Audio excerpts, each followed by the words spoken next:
shoulder and using his thigh as a step up to his back. She swung herself around, her forearm around his neck, the chloroform-soaked rag in her hand. He grabbed her wrist, a growl on his lips, and she fought to tug out of his grasp, but this time he held fast. This time he was expecting her escape. She growled in return, tightening her hold on his neck with her other arm. He backed them both up against the wall, the impact of the hard stone surface knocking the air from her. She swore and held fast, her thighs tight around his waist, ankles locked together at his chest. His hand wrapped around her wrist, he took her arm and hit it against the wall. She dropped the rag and swore, fighting against him. But her surprise was lost, and while she was a skilled fighter, she was outmatched in strength. She'd forfeited her advantage. She closed her eyes and imagined her home, not the streets of Jahar, but the palace. One she and her mother had been evicted from after the death of her father, after the sanctioned execution of her father, sanctioned by Ferran. Adrenaline shot through her, and she twisted to the side, using her body weight to put more pressure on his neck. He stumbled across the room, flipped her over his shoulders. She landed on her back on the floor, the braided rug doing little to cushion her fall, the breath knocked from her body. She had to get up.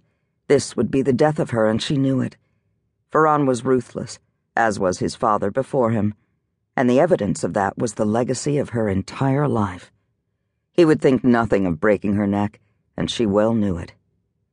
He leaned over her, and she put her feet up, bracing them on his chest and pushing back, before planting her feet on the floor and leveraging herself into a standing position, her center low, her hands up, ready to block or attack. He moved and she sidestepped, sweeping her foot across his face. He stumbled and she used the opportunity to her advantage, pushing him to the ground and straddling him, her knees planted on his shoulders, one hand at his throat. Still, she could see his eyes glittering in the dark. She would have to do it while she faced him now, and without the benefit of chloroform either putting him out cold or deadening his senses. She pushed back at the one last stab of doubt as she reached into her robe for her knife. There was no time to doubt, no time to hesitate. He certainly hadn't done either when he'd passed that judgment on her father.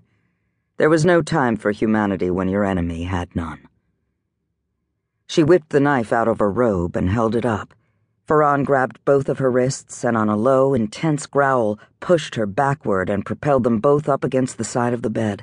He pushed her hand back, the knife blade flicking her cheek, parting the flesh there. A stream of blood trickled into her mouth. She fisted his hair and his head fell back. She tried to bring the blade forward, but he grabbed her arm again, reversing their positions. He had trapped her against the bed, her hands flat over the mattress, bent a near impossible direction. The tendons in her shoulders screamed, the cut on her face burning hot. "Who sent you?" he asked, his voice a low rasp.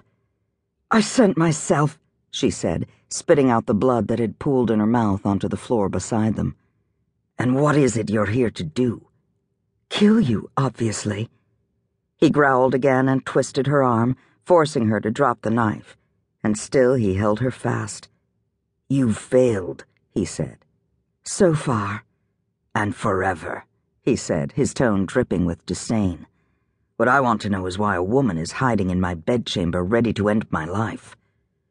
"I would have thought this happened to you quite often." "Not in my memory." "A life for a life," she said.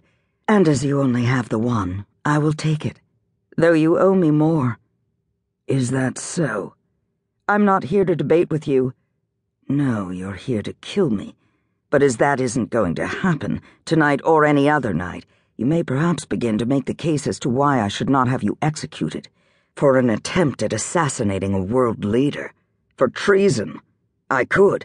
At the very least, I could have you thrown in jail right this moment. All it takes is a call." "Then why haven't you made it?" "Because I have not stayed Sheikh through changes in the world, civil unrest, and assassination attempts without learning that all things, no matter how bad, can be exploited to my advantage if I know where to look." "I will not be used to your advantage." "Then enjoy prison."